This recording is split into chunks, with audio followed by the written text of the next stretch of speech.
So ఇవాల్టి ఎడిటోరియల్లోకి వచ్చేస్తే title వచ్చేసి క్లీన్ ఏఐ, ఆర్టిఫిషియల్ ఇంటెలిజెన్స్ గురించి మాట్లాడుతున్నాము. ఎటువంటి ఏఐ కావాలి మనకి? క్లీన్ అంటే అర్థం ఏంటమ్మా? వాటర్తో క్లీన్ చేస్తామా? నో. అంటే గ్రీన్ అనే మీనింగ్, ఎన్వైరన్మెంట్కి హాని కలిగించని, ఎమిషన్స్ ఎక్కువగా రాని clean artificial intelligence is the need of the hour అనేది దీని యొక్క ఉద్దేశం. India must stay the course of powering AI technology sustainably. Yes, AI technology అవసరమే, డెఫినెట్గా అవసరమే. అయితే దానికి electricity, artificial intelligence consumes lot of electricity. మరి ఆ ఎలక్ట్రిసిటీని ఎలా జనరేట్ చేస్తాం? సస్టైనబుల్ మేనర్లోనా, లేకపోతే ఫాజిల్ ఫ్యూయల్స్ని ఉపయోగించి మనం ఎలక్ట్రిసిటీ జనరేషన్ చేస్తే అది ఎన్వైరన్మెంట్కి చాలా హాని చేస్తుంది. అలా కాకుండా సస్టైనబుల్ మేనర్లో, అంటే మీకు సోలార్ ఉపయోగించి కావచ్చు, న్యూక్లియర్ టెక్నాలజీ ఉపయోగించి కావచ్చు, విండ్ పవర్ను ఉపయోగించి కావచ్చు, మీరు చేస్తే అది సస్టైనబుల్ ఎలక్ట్రిసిటీ జనరేషన్ అవుతుంది. అట్లా జనరేట్ చేసిన ఎలక్ట్రిసిటీతో మనం ఆర్టిఫిషియల్ ఇంటెలిజెన్స్ టెక్నాలజీని యూజ్ చేసినా మనకి ఎన్వైరన్మెంట్కి హాని జరగనట్టు. సో ఎన్వైరన్మెంట్కి హాని కలిగించని రీతిలో ఏఐని మనం పవర్ చేయాలి అనేది ఇక్కడ ప్రధాన ఉద్దేశం. The international monetary funds report that pointed to the likelihood of the economic gains of artificial intelligence applications outweighing the environmental costs of the increased energy demand that AI data centers will require is reassuring. So recently అందరూ భయపడుతోంది ఎక్కడంటే artificial intelligence అంటున్నాము, దీనివల్ల చాలా ఉపయోగాలు అంటున్నాము, దీనివల్ల చాలామంది 10 మంది చేసే పని ఒక మెషిన్ చేస్తుంది, వాళ్ళకంటే ఎఫిషియెంట్గా చేస్తుంది, మన టైం తగ్గిస్తుంది, మన లైఫ్ ఇంకా ఈజియర్ చేస్తుంది అని చాలా అప్లికేషన్స్ మనం AI చూస్తున్నాం. అయితే దీనికి ఎట్ వాట్ కాస్ట్ అనే క్వశ్చన్ కూడా వచ్చింది. అంటే ఈ ప్రాసెస్లో మనం ఏం నష్టపోతున్నాం, దీనివల్ల ఎంత పొల్యూషన్ జరుగుతుంది, ఎన్ని డేటా సెంటర్స్ అవసరం అవుతున్నాయి, వాటికి ఎంత పవర్ అవసరం అవుతుంది, ఆ పవర్ కన్జంప్షన్కి మనం ఎంత ఫాజిల్ ఫ్యూయల్స్ని మండిస్తున్నాం, దానివల్ల ఎంత పొల్యూషన్ జరుగుతుంది. సో ఇవన్నీ కూడా కొన్ని క్వశ్చన్స్ ఉన్నాయి. అయితే రీసెంట్గా IMF ఏం చేసిందంటే ఒక రిపోర్ట్ చేసింది. So what you are getting by using AI and what you are losing by promoting AI, రెండింటి మధ్య ప్రోస్ అండ్ కాన్స్ ఎవాల్యుయేట్ చేసింది. ఓవరాల్గా ప్లస్ మైనస్ ఓవరాల్గా చూస్తే ఏం చెప్తుందంటే దీనివల్ల వచ్చే గెయిన్స్ అనేవి దీనివల్ల వచ్చే నష్టం కంటే ఎక్కువ ఉన్నాయి అన్నట్టుగా, గెయిన్స్ అనేది నష్టం కంటే ఎక్కువ ఉన్నట్టుగా IMF ఇంటర్నేషనల్ మానిటరీ ఫండ్ వాళ్ళ రిపోర్ట్ అనేది క్లియర్గా చెప్తుంది. సో ఈ రిపోర్ట్ అనేది మనకి ఏ రకంగా ఉంటుంది? ఇట్ ఈజ్ రీఅష్యూరింగ్, అంటే మనకు కొంచెం ధైర్యాన్ని ఇస్తోంది, భయాన్ని పోగొడుతోంది అనే అర్థం ఇక్కడ మనకు వస్తుంది. ఇది మనకి ధైర్యాన్ని ఇస్తుంది, భయాన్ని పోగొడుతోంది అనే అర్థం మనకి దీని ద్వారా వస్తుంది. It underscores that this transformational technology is not fundamentally at odds with the global imperative to pursue sustainable growth strategies across the board. So it underscores that. Underscores అంటే నొక్కి చెప్తోంది. ఏం నొక్కి చెప్తోంది? దట్ దిస్ ట్రాన్స్ఫర్మేషనల్ టెక్నాలజీ, ఈ transformational technology అనేది is not fundamentally at odds with the global imperative. Global imperative అంటే అర్థం ఏంటమ్మా? సిగ్నిఫికెన్స్ ఉన్నదాన్ని మనం ఇంపెరేటివ్ అంటాం. If something is imperative that means it is significant, it is important. So ఏంటది? ఈ ట్రాన్స్ఫర్మేషనల్ టెక్నాలజీ మొత్తం మనం మాట్లాడే, మన జీవించే, మన లైఫ్నే కంప్లీట్గా ట్రాన్స్ఫార్మ్ చేసే technology. The way we are teaching, the way we are learning, the way we are growing, the way we are coding, the way we are treating patients అన్నీ మారిపోతున్నాయి ఏఐ వచ్చిన తర్వాత. అందుకే దీన్ని ట్రాన్స్ఫర్మేషనల్ టెక్నాలజీ అంటున్నాం. సో ఇది is not fundamentally at odds with అంటే అర్థం ఏంటమ్మా? ఆపోజిట్గా ఉంది అని అర్థం. దేనికి ఆపోజిట్గా ఉంది?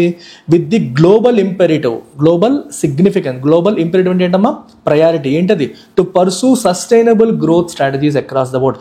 అన్ని రంగాల్లో సస్టైనబుల్ గ్రోత్ స్ట్రాటజీస్ ఫాలో అవ్వాలని చెప్పి ప్రపంచవ్యాప్తంగా అందరూ ఆ పర్టికులర్ స్ట్రాటజీకి సిగ్నిఫికెన్స్ ఇస్తున్నారు. ఆ స్ట్రాటజీకి మరియు ఈ ట్రాన్స్ఫర్మేషన్ టెక్నాలజీ రెండు ఏమైనా క్లాష్ అవుతున్నాయంటే క్లాష్ అవ్వట్లేదు అన్నట్టుగా చెప్తుంది. Is not fundamentally at odds with అంటే దానికి ఇది ఆపోజిట్గా లేదు అన్నట్టుగా చెప్పడం ఒక మంచి విషయంగా మనం చెప్పొచ్చు. Countries that are better prepared with renewable energy generation are bound to see a lower social and environmental cost to pursuing their AI ambitions. Countries that are better prepared with renewable energy generation. ఇక్కడ point ఏంటంటే countries that are better prepared with renewable energy generation విషయంలో ఒక అడుగు ముందున్న countries ఏవైతే ఉన్నాయో, countries which are better prepared are bound to see a lower social and environmental cost.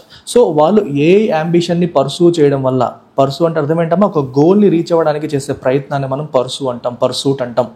So AI ambitions అంటే artificial ఇంటెలిజెన్స్లో మనం కూడా ముందుకు వెళ్ళాలని చెప్పి చాలా కంట్రీస్ అనుకుంటున్నాయి. ఆ అంబిషన్ని పర్సూ చేసే క్రమంలో మనకి సోషల్ ఎన్వైరన్మెంటల్ కాస్ట్ ఏమైనా ఉందా అంటే ఉంది, డెఫినెట్గా ఉంది. కాకపోతే దాన్ని ఎలా రిడ్యూస్ చేసుకోగలుగుతాము, మీరు రెన్యూబుల్ ఎనర్జీ జనరేషన్ మీద ఎక్కువగా ఆధారపడితే. సో ఏ కంట్రీస్ అయితే రెన్యూబుల్ ఎనర్జీ విషయంలో బెటర్ ప్రిపేర్డ్గా ఉన్నాయో వాళ్ళకి ఎన్వైరన్మెంటల్ కాస్ట్ అనేది తక్కువ ఉంటుంది అనేది ప్రధానమైన పాయింట్. ఎన్వైరన్మెంటల్ కాస్ట్ అంటే నష్టం అనే మీనింగ్, కాస్ట్ అంటే ఖర్చు అని కాదు, ఇక్కడ మీనింగ్ నష్టం అని. India's AI infrastructure, the part of it that the government is indirectly funding through the India AI mission, మనకి అట్లీస్ట్ ఇండియా యొక్క AI ఇన్ఫ్రాస్ట్రక్చర్ ఇక్కడ దేన్ని రిఫర్ చేస్తున్నారంటే ఇండియా AI మిషన్ ద్వారా గవర్నమెంట్ ఇండైరెక్ట్గా ఫండింగ్ చేస్తున్న పోర్షన్ తీసుకుంటే does not rise to the level of weighing at a macro level on the nation's energy mix. Does not rise to the level of weighing. అంటే ఇక్కడ బేసికల్గా ఏంటంటే మరీ అంత ఎక్కువ లేదు ఇండియాలో. అంటే ఇండియాలో మరీ ఎక్కువగా మనం ఆర్టిఫిషియల్ ఇంటెలిజెన్స్ బయట కంట్రీస్తో పోల్చుకుంటే ఇండియా ఏఐ మిషన్ ద్వారా మనం ఏదైతే తీసుకొస్తున్నామో, ఇండియా ఏఐ మిషన్ ద్వారా మనం ఏదైతే టెక్నాలజీ పుష్ ఏదైతే చేస్తున్నామో ఇది నేషనల్ ఎనర్జీ మిక్స్ అంటే అర్థం ఏంటమ్మా, రెన్యూబుల్ ఎంత, ఫాజిల్ ఫ్యూయల్స్ ద్వారా వచ్చేది ఎంత, ఓకే అనే లెవెల్కి ఇంకా రాలేదు. ఇన్ ద సెన్స్ ఇది అంత ఎక్కువగా లేదు ఇండియాలో యూసేజ్. అంటే India government sponsored artificial intelligence usage అనేది మరీ అంత ఎక్కువగా లేదు. మొత్తం మన దానికి ఎనర్జీ మనకి సపోర్ట్ చేయలేనంత పరిస్థితులు అయితే లేదు అనే మీనింగ్ వస్తుంది. అయినప్పటికీ the need for pursuing renewables specifically for AI is necessary to follow. అయినప్పటికీ కూడా ఇండియాలో కూడా ఏఐ కోసం రెన్యూబుల్స్ని స్పెసిఫిక్గా పర్సూ చేయాల్సిన అవసరం అనేది ఉంది. ఇక్కడ పాయింట్ ఏంటంటే ఇండియాలో ఆర్టిఫిషియల్ ఇంటెలిజెన్స్ యూసేజ్ కంపారిటివ్గా అంత ఎక్కువగా లేకపోయినప్పటికీ, దానికోసం మరీ అంత పవర్ కన్జంప్షన్ జరగనప్పటికీ కూడా ఇక్కడ ఏమంటున్నారు, the need for pursuing renewable specifically for a. ఎందుకంటే ఈ రోజుకి తక్కువ ఉన్న ఫ్యూచర్లో అది గ్రోయింగ్ కాబట్టి ఇండియా కూడా ఇంకా మోర్ అండ్ మోర్ ఇన్వెస్ట్మెంట్స్ చేస్తుంది, మోర్ అండ్ మోర్ డేటా సెంటర్స్లో ఇన్వెస్ట్ చేస్తుంది. సో కాబట్టి ఇండియాలో కూడా పవర్ కన్జంప్షన్ ఫర్ ఏఐ అనేది పెరుగుతుంది.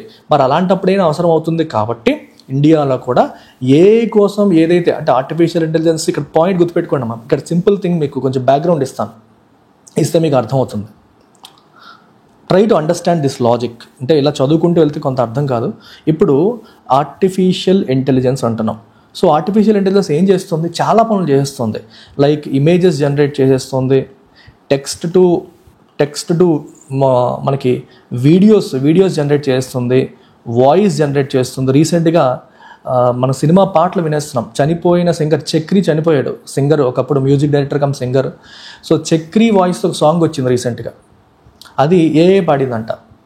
రీసెంట్గా ఆర్జీవి రామ్ గోపాల్ వర్మ ఒక సినిమాలో కూడా ఏఐతోనే మొత్తం సంగీతం అంతా కూడా ఆర్టిఫిషియల్ ఇంటెలిజెన్స్ ద్వారా చేశారు.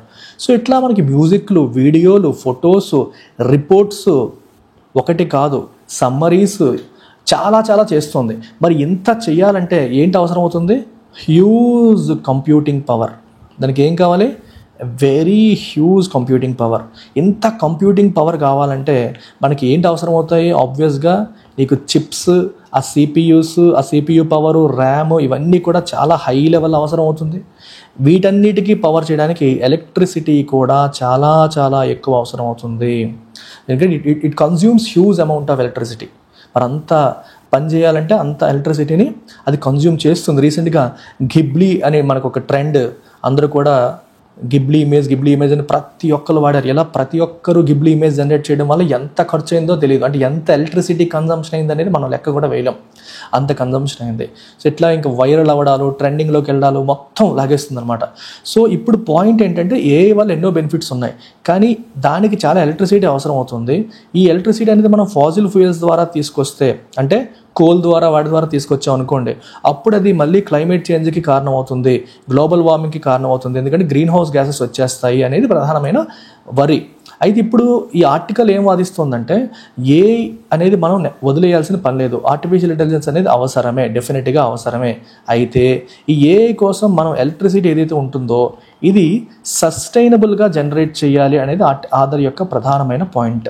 సో సస్టైనబుల్ ఎనర్జీ అంటే ఏంటమ్మా, మనం సోలార్ ద్వారా కావచ్చు, హైడ్రో పవర్ కావచ్చు, లేకపోతే విండ్ పవర్ కావచ్చు, వీటి ద్వారా న్యూక్లియర్ టెక్నాలజీస్ కావచ్చు, వీటిని ఉపయోగించి మనం ఎలక్ట్రిసిటీ జనరేట్ చేసి దాని ద్వారా ఏఐని మనం పవర్ చేయాలి. అప్పుడు ఎన్వైరన్మెంటల్ కాస్ట్ అనేది తక్కువ ఉంటుంది అనేది ఆర్టికల్ ఓవరాల్గా చెప్తున్న సారాంశం. అది మైండ్లో పెట్టుకోండి. సో ఇక్కడ కూడా అదే చెప్తున్నారు, స్పెసిఫికల్లీ ఫర్ ఏఐ మనం రెన్యూబుల్ స్ట్రాటజీ ఖచ్చితంగా ఫాలో అవ్వాల్సిన అవసరం ఉంది అంటున్నాడు. This is already in a sense the government's approach to the issue outlined in the AI Action Summit in Paris earlier this year. So ఈ సంవత్సరం ఫిబ్రవరిలో ప్యారిస్లో ఏఐ యాక్షన్ సమిట్ అనేది కండక్ట్ చేయడం జరిగింది. సో ఈ ఏఐ యాక్షన్ సమిట్లో అటు France మరియు India, అంటే France president, India prime minister, they were co-chairpersons. Narendra Modi and Macron వీళ్ళిద్దరూ కో-చైర్పర్సన్స్గా వ్యవహరించడం జరిగింది. చాలా చాలా ఇంపార్టెంట్, దీని మీద క్వశ్చన్ అడుగుతారు. రీసెంట్గా జరిగింది కాబట్టి యూపీఎస్సీలో కరెంట్ అఫైర్స్లో భాగంగా ఏఐ యాక్షన్ సమిట్ గురించి క్వశ్చన్ వచ్చే అవకాశాలు చాలా ఎక్కువ ఉన్నాయి. సో ఈ సమిట్లో నరేంద్ర మోదీ గారు పార్టిసిపేట్ చేశారు యాజ్ ఎ కో-చైర్పర్సన్. సో ఇక్కడ ఏం చెప్పారంటే గవర్నమెంట్ అప్రోచ్ కూడా అదే అని చెప్పడం జరిగింది. ఎందుకంటే గవర్నమెంట్ కూడా అవుట్లైన్ చేసింది, మేము ఆర్టిఫిషియల్ ఇంటెలిజెన్స్ స్ట్రాటజీ వెళ్తాం కానీ సస్టైనబుల్ మేనర్లో వెళ్ళాలనుకుంటున్నామని గవర్నమెంట్ క్లియర్గా చెప్పింది. While we pursue our missions with respect to artificial intelligence, they will be through sustainable methods అని చెప్పి గవర్నమెంట్ అవుట్లైన్ చేయడం జరిగింది. So while AI is not the sole industry where a push for renewable energy and sustainable practices is important, the sector nevertheless offers itself up for two main reasons.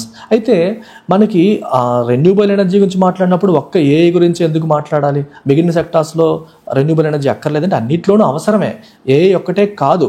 అయినప్పటికీ కూడా ఈ particular sector గురించి ఎక్కువగా మాట్లాడడానికి కారణాలు రెండు ఉన్నాయి. ఏంటది? The first is the shear volume of electricity that is set to consume. అంటే మిగిలిన సెక్టార్స్ గురించి ఎక్కువగా మాట్లాడకుండా ఏఐ సెక్టార్ గురించి ఎక్కువగా మాట్లాడడానికి ప్రధానమైన కారణం ఏంటమ్మా? ప్రధానమైన కారణం ఏంటి? మొదటిది the shear volume of electricity that it is set to consume. అది కన్జ్యూమ్ చేసే ఎలక్ట్రిసిటీ యొక్క వాల్యూమ్ చాలా చాలా ఎక్కువ. అంటే మిగిలిన వాటితో పోలిస్తే it consumes a lot more electricity. The IMF's report indicates that in the United States లో the single largest home for AI computing capacity globally, as of now the largest home for AI computing capacity is the United States. అక్కడ AI expansion alone could increase the electricity prices by up to 9%. ఒక్క AI వల్లే అక్కడ electricity prices 9% పెరగొచ్చంట. Prices ఎందుకు పెరుగుతాయి? Demand పెరగడం వల్ల. Demand ఎందుకు పెరుగుతుంది? Because AI is consuming lot of electricity, adding to the price pressure coming from many other sources. Already వేరే అదర్ సోర్సెస్ నుంచి ప్రైస్ ప్రెషర్స్ ఉన్నాయి, దానికి ఇవి యాడ్ అయ్యే పరిస్థితి మనకి వస్తుంది.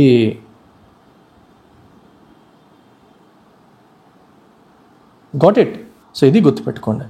As such renewable energy could play a major role in cushioning against a multifold rise in emissions that conventional energy sources would likely entail. As such, renewable energy could play a major role in cushioning against a multifold rise in emissions. చూసారా, renewable energy అనేది ఏంటమ్మా? Could play a major role in questioning against అంటే అర్థం ఏంటి? దానికి support. అంటే ఇక్కడ ఇప్పుడు కన్వెన్షనల్ ఎనర్జీ సోర్సెస్ వల్ల వుడ్ లైక్లీ ఎంటైల్ అంటే అర్థం ఏంటి? ఇన్వాల్వ్. ఎంటైల్ అంటే మీనింగ్ ఏంటమ్మా? Involve as a necessary component అని అర్థం. సో కన్వెన్షనల్ ఎనర్జీ సోర్సెస్ను ఉపయోగిస్తే మల్టీఫోల్డ్ రైజ్ ఇన్ ఎమిషన్స్ కొన్ని రెట్లు పెరిగే అవకాశం ఉంటుంది. సో దాని నుంచి మనకి క్వశ్చన్ అంటే ప్రొటెక్షన్ కల్పిస్తుంది ఏంటి? Renewable energy. అది జరగకుండా ఉండాలంటే రెన్యూబుల్ ఎనర్జీ అనేది దాని నుంచి మనకి క్వశ్చన్ అనేది కల్పిస్తుంది. క్వశ్చన్ అంటే ఏంటమ్మా? ఒక సపోర్ట్, ఒక దెబ్బ నుంచి మనకి ప్రొటెక్షన్. ద సెకండ్ అంటే ఒకటేంటి, ఇది చాలా ఎక్కువ ఎలక్ట్రిసిటీ కన్జ్యూమ్ చేస్తుంది కాబట్టి దీని గురించి మాట్లాడుతున్నాము. రెండవది, the second is the data centres lend themselves uniquely to captive renewable infrastructure. ఇది ఎక్సలెంట్ పాయింట్. ఇక్కడ ఆథర్ చెప్తున్న రెండో పాయింట్ గమనించాలి మీరు.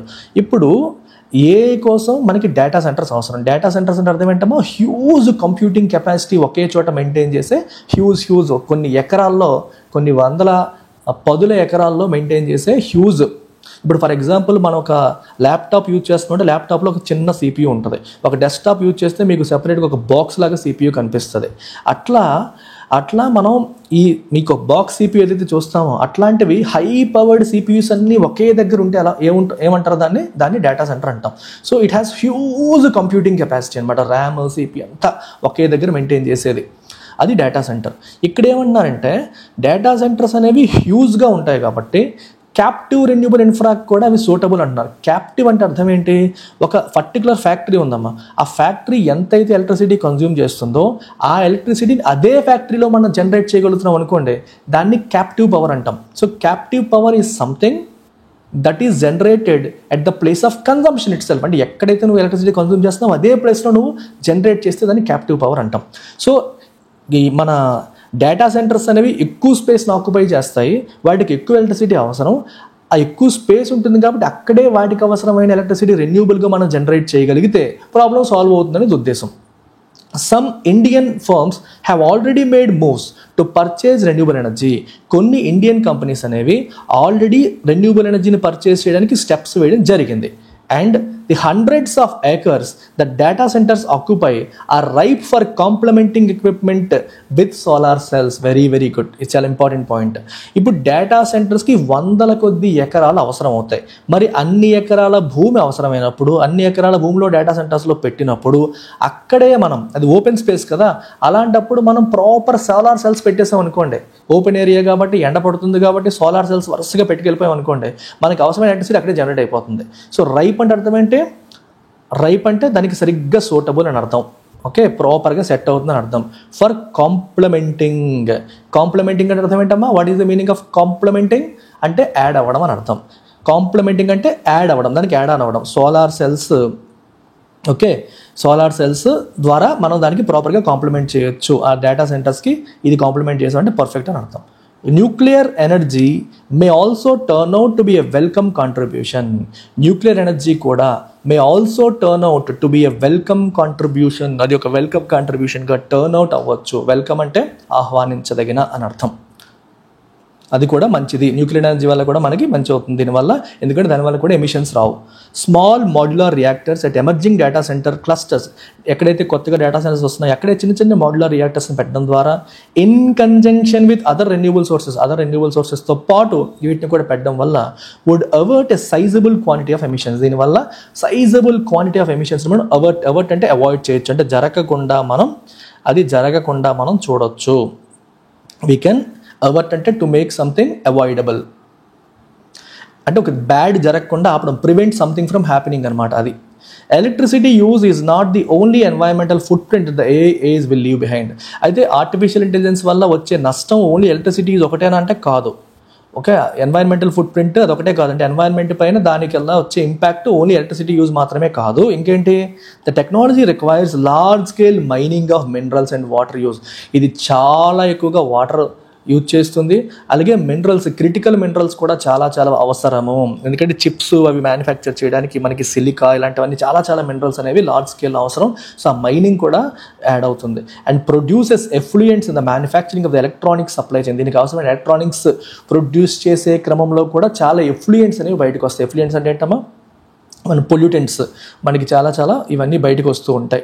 As electronics manufacturing is another space that India aspires to grow in. India electronics మ్యానుఫ్యాక్చరింగ్లో కూడా grow అవ్వాలని అనుకుంటోంది కాబట్టి these opportunities must be pursued in this area too. So India electronics మ్యానుఫ్యాక్చరింగ్లో కూడా అడుగు పెట్టాలి, దాంట్లో కూడా రెన్యూబుల్ ఎనర్జీ ఆపర్చునిటీస్ని పర్సూ చేయాలి. India's net zero target for 2070 will demand scaling down of conventional sources of emissions. 2070 కల్లా నెట్ జీరో వెళ్ళాలని చెప్పి ఇండియా గోల్ పెట్టుకుంది. నెట్ జీరో అవ్వాలంటే అర్థం ఏంటమ్మా? ఇండియా నుంచి ఓవరాల్గా ప్రొడ్యూస్ అవుతున్న గ్రీన్ హౌస్ గ్యాస్ ఎమిషన్స్, అలాగే ఇండియా అబ్జార్బ్ చేస్తున్న కార్బన్ డైఆక్సైడ్, కార్బన్ మోనాక్సైడ్ రెండు సేమ్ అయిపోతే అది నెట్ జీరో అనమాట. How much you are emitting and how much you are absorbing రెండు సేమ్ అయితే అది మనకి నెట్ జీరో అయినట్టు. నెట్ జీరో ఎమిషన్స్ అంటాం. ఓకే, కన్వెన్షనల్ సోర్స్ ఆఫ్ ఎమిషన్స్ని సిగ్నిఫికెంట్గా స్కేల్ డౌన్ చేయాల్సిన అవసరం ఉంది. And managing the rise of industries that are poised to expand their share of global energy consumption. Okay, ఇంకేం చేయాలమ్మా? రైజ్ ఆఫ్ ఇండస్ట్రీస్ని మేనేజ్ చేయాలి. అంటే చాలా ఇండస్ట్రీస్ రైజ్ అయిపోతున్నాయి, వాటిని మేనేజ్ చేయాలి. That are poised to expand their share of global energy కన్జంప్షన్ని ఏ కంట్రీ అయితే ఎక్స్పాండ్ చేయాలనుకుంటున్నాయో ఇంకా అంటే ఆబ్వియస్గా గ్రో అయ్యే కంపెనీస్ అన్నీ కూడా ఎనర్జీ కన్జంప్షన్ పెరుగుతుంది. అట్లాంటి వాటిని ప్రాపర్గా మేనేజ్ చేయాలి. వాళ్ళందరికీ కూడా మీరు రెన్యూబుల్ ఎనర్జీ ద్వారా ఎలక్ట్రిసిటీ జనరేట్ చేసేలాగా వాళ్ళని ఎంకరేజ్ చేయాలి. ఓకేనా? సో ఇది చాలా చాలా important relevant article for UPSC aspirants. So మీరు ఖచ్చితంగా దీని యొక్క నాలెడ్జ్ మీరు పిక్ చేసుకోవాలి. ప్రిలిమ్స్ పాయింట్ ఆఫ్ వ్యూలో ఏ యాక్షన్ సమిట్ అనేది ఇంపార్టెంట్, ఎక్కడ జరిగింది, ఎప్పుడు జరిగింది, ఎవరెవరు పార్టిసిపేట్ చేశారు, మెయిన్ థీమ్ ఏంటమ్మా, ఆర్టిఫిషియల్ ఇంటెలిజెన్స్ని సస్టైనబుల్ ప్రాక్టీసెస్తో ఇంటిగ్రేట్ చేయడం అనేది మెయిన్ థీమ్గా గుర్తుపెట్టుకోండి. జరిగింది ప్యారిస్లో, ఫ్రాన్స్లో.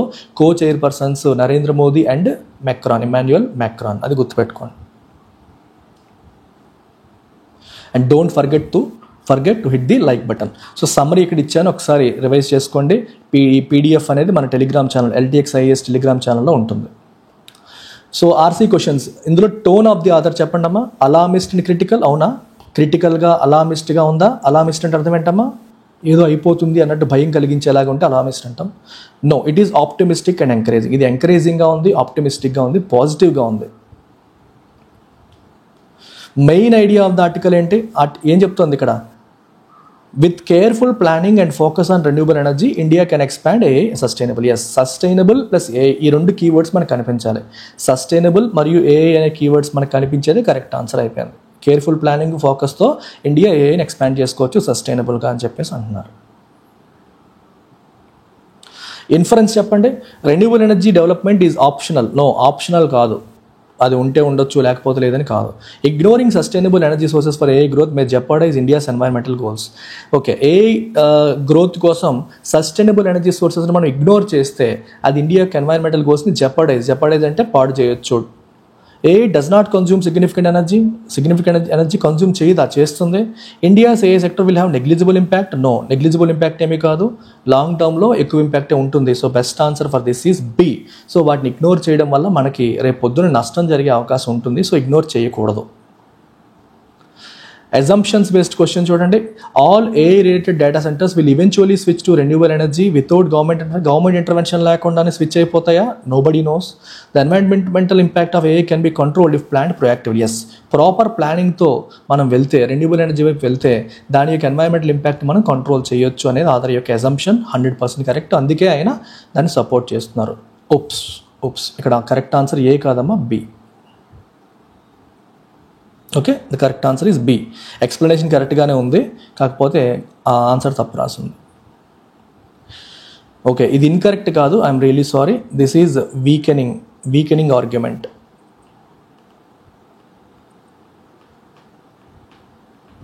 Which of the following, if true, would most seriously weaken the author's argument that renewable energy can support sustainable AI growth? Renewable energy sustainable AI growth ని సపోర్ట్ చేస్తుంది అన్న ఆథర్ ఆర్గ్యుమెంట్ని వీకెన్ చేస్తున్న పాయింట్ ఏంటి చూడండి.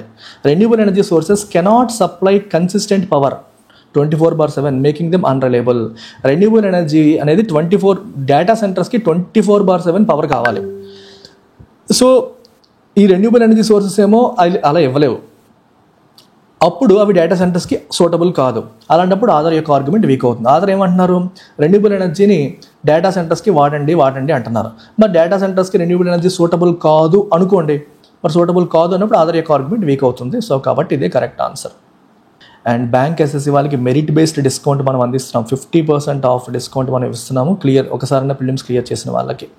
సో ఇవాళ మన editorial vocabulary చూస్తే first word వచ్చేసి ఇంపెరేటివ్. ఇంపెరేటివ్ అంటే ఏంటమ్మా, సంథింగ్ ఆఫ్ వైటల్ ఇంపార్టెన్స్.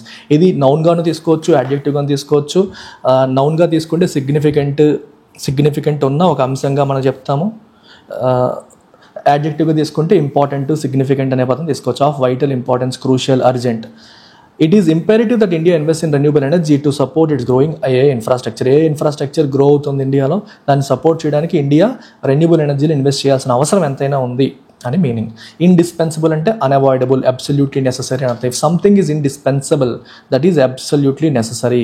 అలాగే ఇన్ఎవిటబుల్ అన్నాం అనుకోండి, ఇన్ఎవిటబుల్ అంటే అన్అవాయిడబుల్, అది ఖచ్చితంగా మనం అవాయిడ్ చేయలేనిది.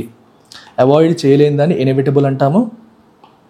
ఓకే, గుర్తుపెట్టుకోండి. అలాగే నెక్స్ట్ వర్డ్ అంటే ఎక్సిజెంట్. ఎక్సిజెంట్ అంటే requiring immediate action or attention. Immediate action లేదా అటెన్షన్ అవసరం అయ్యేదాన్ని ఎక్సిజెంట్ అంటాం. If something is exigent which means it requires immediate action or attention. Next word వచ్చేసి పారామౌంట్ అన్న సేమ్, మోర్ దాన్, చాలా important, supreme అని అర్థం. యాంటోనిమ్స్ ట్రివియల్ అంటే అంత ఇంపార్టెంట్ కాదు, ఇన్కాన్సిక్వెన్షియల్ దానివల్ల పెద్ద కాన్సిక్వెన్సెస్ లేవు, పెద్ద రిలవెంట్ కాదు. నెగ్లిజిబుల్ అంటే అంత ఇంపార్టెంట్ కాదు, అంత చిన్నది అని అర్థం. Next word questioning. క్వశ్చన్ ఇవ్వడం అంటే ప్రొటెక్ట్ చేయడం, సాఫ్ట్ చేయడం. ఇప్పుడు క్వశ్చన్ ఉందనుకోండి, ముందు నీకు ఎవడో గుద్దాడు, పైన ఒక క్వశ్చన్ ఉందనుకోండి, దానికి తగిలి నీకు రావాలి. So it gives you some protection. Renewable energy sources can help question the environmental impact. A expansion వచ్చే ఎన్వైరన్మెంటల్ ఇంపాక్ట్ని అవి కొంతవరకు తగ్గిస్తాయి. సో సెనోనిమ్స్ ఎమిలియోరేట్ అంటే కూల్ డౌన్ అంటే ఒక విషయాన్ని లెస్ సివియర్ చేయడం, మిటిగేట్ అన్న రెడ్యూస్ చేయడం, అటెన్యువేట్ అన్న వీకెన్ చేయడం. Antonyms ఎగ్జాసర్బేట్, aggravate, intensify. ఇవన్నీ ఏంటంటే మనకి ఈ విషయాన్ని పెద్ద చేయడం, వర్సన్ చేయడం. అలాగే కాంపౌండ్ అనే పదాన్ని కూడా వాడచ్చు, ఇంకా పెద్దది చేసేయడం, వర్సన్ అవ్వడం అనే మీనింగ్లు వస్తాయి. ఎఫ్లూయెంట్ అంటే liquid waste or sewage discharge into river మరియు నది సముద్రంలోకి మనం డిశ్చార్జ్ చేసే లిక్విడ్ వేస్ట్ని, సీవేజ్ని ఎఫ్లూయెంట్స్ అంటాము.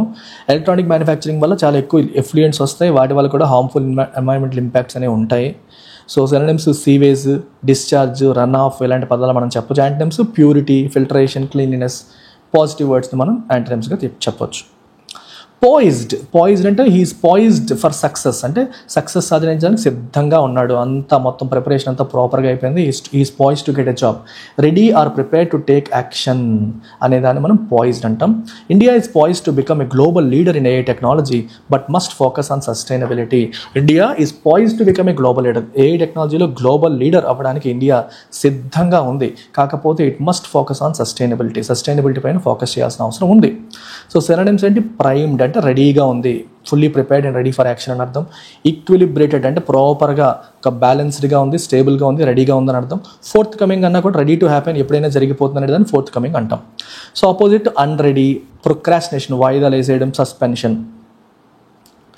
జెపర్డైజ్ అంటే to put something at risk, ఒకదాన్ని రిస్క్లో పెట్టడం, దాన్ని డేంజర్లో పెట్టడం, హార్మ్ చేయడాన్ని మనం జెపర్డైజ్ అంటాం. Ignoring renewable energy development could jeopardize India's environmental goals. Renewable energy డెవలప్మెంట్ని ఇగ్నోర్ చేయడం అనేది ఇండియాకి ఎన్వైరన్మెంటల్ గోల్స్ని జెపర్డైజ్ అంటే డ్యామేజ్ చేసే అవకాశం ఉంది. Synonyms endanger to expose to risk or harm, imperil again to put something in risk, compromise to bring in to danger or risk of loss or injury, దాన్ని మనం కాంప్రమైజ్ అంటాం. So synonyms safeguard, preserve, fortify, వీటిని మనం సినోనిమ్స్గా తీసుకోవచ్చు. To protect or defend, safeguard అంటే protect చేయడం, preserve అన్న కాపాడడం, పాడవకుండా, ఫోర్టిఫై అంటే స్ట్రెంథెన్ చేయడం. జెపర్డైజ్కి ఎగ్జాక్ట్ ఆపోజిట్ వర్డ్స్ ఇవన్నీ కూడా. సో ఇవాళ idiom of the day at the crossroads. At the crossroads అంటే అటు వెళ్ళాలా తేల్చుకోలేని పొజిషన్ అనమాట. అంటే critical point where decision must be made of and between two or more important. మనకి నాలుగు రోడ్ల మధ్యలో ఆగామనుకోండి, క్రాస్ రోడ్స్, ఎటు వెళ్ళాలో తెలియదు, అలాంటప్పుడు క్రిటికల్ పాయింట్ ఇది, ఎక్కడికి వెళ్ళాలో నిర్ణయించుకోవాల్సిన సమయాన్ని మనం ఎట్ ది క్రాస్ రోడ్స్ అంటాం. India is at the cross roads when it comes to A development పరంగా తీసుకుంటే ఇండియా క్రాస్ రోడ్స్లో ఉంది.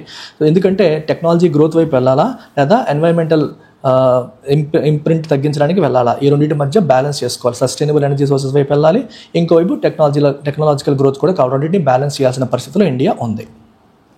Today's phrasal verb scale up. Scale up అంటే increase or expand something in size అనమాట, దాన్ని స్కేలప్ అంటాం. So in order to meet the growing demands of a యొక్క growing డిమాండ్స్ని meet అవ్వాలి అంటే ఇండియా ఏం చేయాలి? రెన్యూబుల్ ఎనర్జీ ఇన్ఫ్రాస్ట్రక్చర్ని స్కేలప్ చేయాలి టు ఎన్ష్యూర్ సస్టైనబుల్ గ్రోత్. అప్పుడే సస్టైనబుల్ గ్రోత్ని ఎన్ష్యూర్ చేయగలుగుతుంది.